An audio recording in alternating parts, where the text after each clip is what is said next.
Yun, okay na okay para sa akin ang 40. So, ito, yung order namin na to is sinatawag natin adjust panggilid. Okay? So, dumating na ang order natin. Yung pang PCX pala is pwede din pang click 125. So, ito ang kinuha ko, combination 1200 RPM. Sealed. Kita nyo naman kung saan galing pag ganyan, no? So, Shopee Racing lang to. Sun Racing Spirit, champion brand, racing modification leader, top quality daw, no? So, material from Japan pero made in Taiwan. Okay, so yan yung ating combination. Yan siya. Yung center spring natin. Tapos ito naman yung pang clutch spring natin. Ito nakalagay kasi dito, click and then PCX. So, ang combination ko naman is clutch spring natin is 1000 RPM. Tapos itong center spring natin is nakalagay lang din is click 125. Pero center spring 1200 RPM. So, unbox natin to pagdating natin sa mekaniko natin si GMG o si GMG Motovlogs or si tinatawag natin na doon kasi tayo nagpapatune sa kanya or doon pinapagawa to sa bayaw ko. Ayan, si Project Moto. So, ayan, nandito na naman kami ngayon ng aking bayaw na si GMG Motovlog, no? So, Project Moto in short. So, nagpalit kami ng bola using JBT 15, tatlong 19s na stock ng PCX 160 ABS. Okay? So, parang nabitin ako sa arangkada. Doon meron na siyang improvement for price of 500 pesos na bola ng JBT.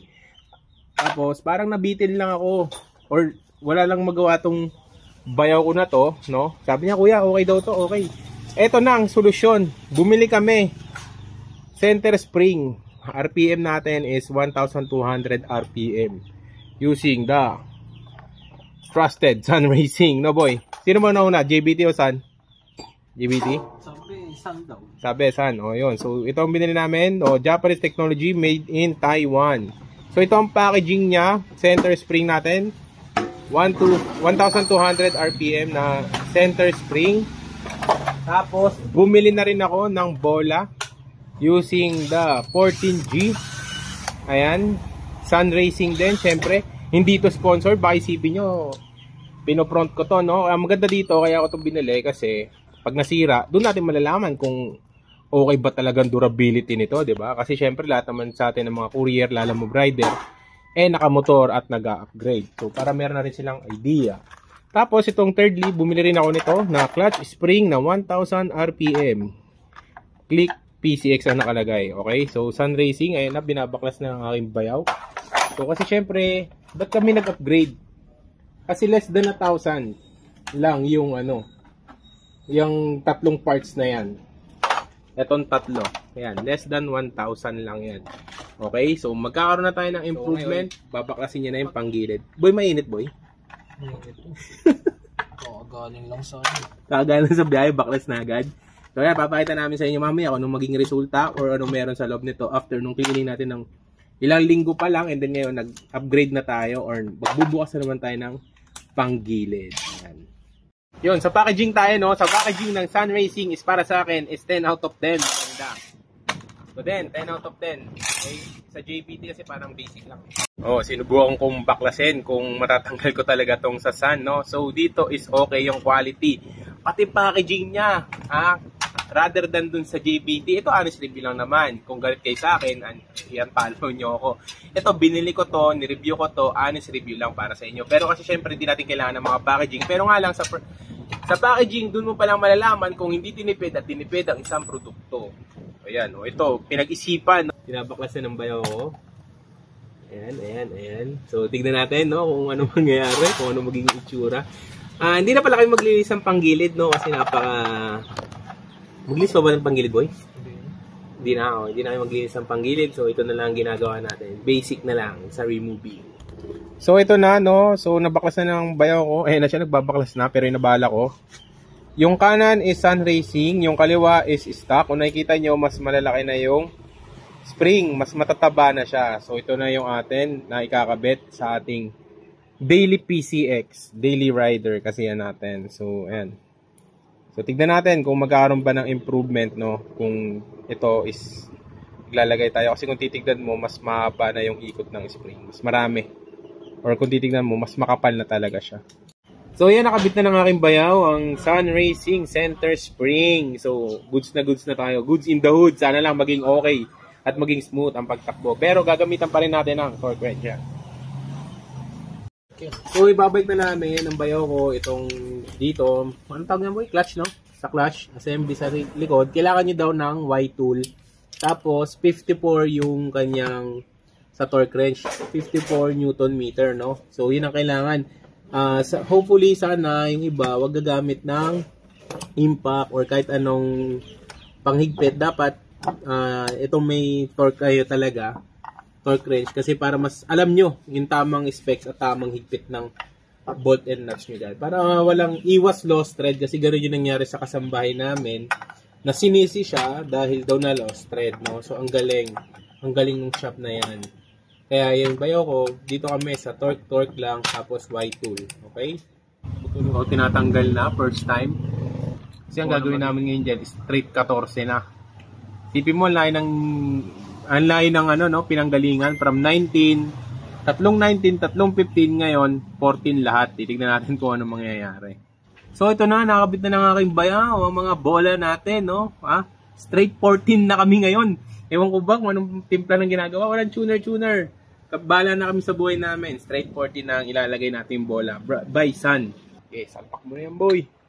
Salpak mo na, boy. So, yung doon naman sa ating isa, no? Y-tool and then torque wrench. Ang lalagay natin dyan ay 59. 59. Diba? Safety. Walang baril na ginamit.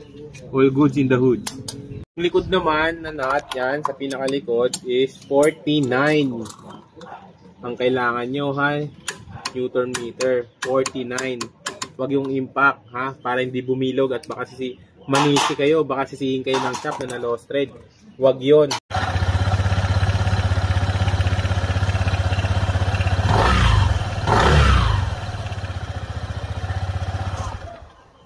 Para lang pumantay ang belt. Para pumantay yung belt. Okay. Ang ka-tension. Yan, pwede na kayo mag-torque. Pero wag nyo sagarin yung trrrt mo gano'n, na bilog na naman yung mga bolts nyo dyan. Yan, gamit na natin ngayon, no? So, ito na naman ang vlog natin. Another vlog na naman tayo. Okay, so, ito is akin personal opinion and review. Not sponsored by anything else. Okay? Well, I'm using ngayon is yung Sun Racing, no? Center spring, clutch spring, and then yung bola. Ano ba yung bola? Yun yung fly ball, okay? Yun yung may mga grams, okay? So, ang gamit natin ngayon is yung Sun Racing. So, ano ba ang combination ko ngayon? 14 grams na po ako ngayon straight. Nasa video ko yan, kung napanood nyo. Gamit natin ngayon is yung 14 grams straight and then yung center spring natin. Ang gamit ko ngayon doon ay 1,200 RPM, okay? So sa stock hindi ko alam pero ngayon gamit na ako ng 1,200. Ano bang meron doon? Pag cruising ako, kunyari ganyan, dapat yung throttle ko medyo kalahati. Kasi pag hindi gaano, mabagal siya as in. Okay? So tapos yung makina ko or yung CVT rather is sobrang, hindi naman sobra. Kumbaga parang gargal or parang galit na siya. Yun yung aking napansin, okay? So well, sabi naman ng aking bayaw na tuner na si JMG Motovlog. Okay, so siya nang budol sa akin. Ayan, kagaya niyan, no? Silbi niyan is yung arangkada mo malakas na talaga. Isipin nyo, gamit ko ngayon is 115 kilograms ako. Top box ko ay 8 kilograms na alloy, 65 liters. Isipin nyo na lang na piga ko lang ng throttle, sisibat na talaga yung motor. Unlike before na parang meron siyang delay, nag-upgrade na tayo for the better goods. Ayan. Sagad yan, throttle. Easy ko lang makuha yung 70 kph, okay? Dito tayo ngayon kasi sa public road. So kung nakikita nyo, 40. Pag press natin yan, ang bilis niya na makuha ng ganong speed, which is okay para sa akin. Mas naging better siya sa arangkada Kasi syempre, na halos lahat na ng panggilid is okay. Yung spring, center spring, clutch spring, tsaka yung bola, napalitan na natin. Pero kung ako tatanungin nyo, kung kayo mag-upgrade, kung wala kayong pera talaga at gusto nyo magkaroon ng onting arangkada yung mga motor ninyo or scooter, pwede na siguro sa inyo si PCX users lang NADB. 19 grams stock, tapos 15 grams. Tagtatatlo lang, palag-palag na. Pero kung gagawin mong 6 yun, which is goods din. So kung gusto nyo mag-upgrade ng ganito, sa Shopee kayo bibili. Para sa akin, goods naman yung Shopee Finds Kasi nabili ko to sa Shopee Racing lang talaga Naghanap lang talaga ako ng maraming review. Yan. Pero para sa akin, sulit na tong upgrade na to para sa PCX natin na si jet ski. Yun. Pero para sa akin, nabibitin ako sa gitna. Pero sa arangkada niya, goods na. Cruising, arangkada, panalo siya. Okay na okay. May laban, may batang may laban. Ako, mahirap maging corn beef. Okay, ngayon meron na tayong back ride na SRAM 85 kilograms. Okay, tapos gamit niya yung 65 liter ko na box is puno. Dumadamba yung harap, which is para sa akin improvement yan. Okay, alam mo yon yung parang worth 1,000 plus. Kasi nakadalawang bola ako isang JBT tsaka isang Sun So naka 1,500 ako sa upgrade na to. At ganun naman talaga, kung hanapin mo ang tono mo, ano ba sasabihin nyo sa akin? Lotto, ano ba ang best bola or clutch spring na para sa akin? Depende Kasi itong setup na ginawa namin ng bayaw ko, setup siya ng para sa akin. Alam mo yung para sa akin? Yung timbang ko, yung specs ko, hindi yung timbang nyo. Kasi baka mamaya hindi nyo timbang yan, or mamaya sabihin ko mag 14s kayo, tapos mamaya bitin pala or kulang pala. Pero yung sa 15s, pwede kayo doon. Solid na rin yun. Tatlong 15s, tatlong 19. Goods na yun. All goods in the hood. Budget meal. Ayan Ayan, kunyari dito, yung may overtakean kayo, yan, ganyan. Kumbaga may power na rather than stock. Basta ang combination ko na, all in all, 14s 14s straight fly ball, 1,200 center spring, 1,000 RPM yung clutch spring.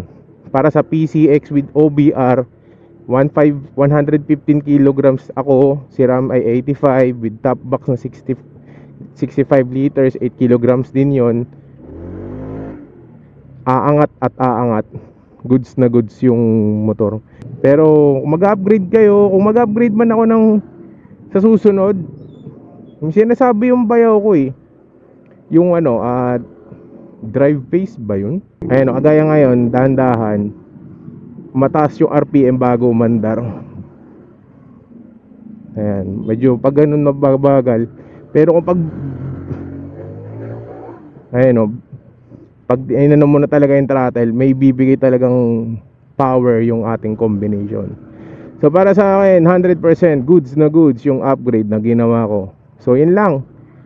Hanggang sa muling upgrade at pangangate ng panggilid. Okay?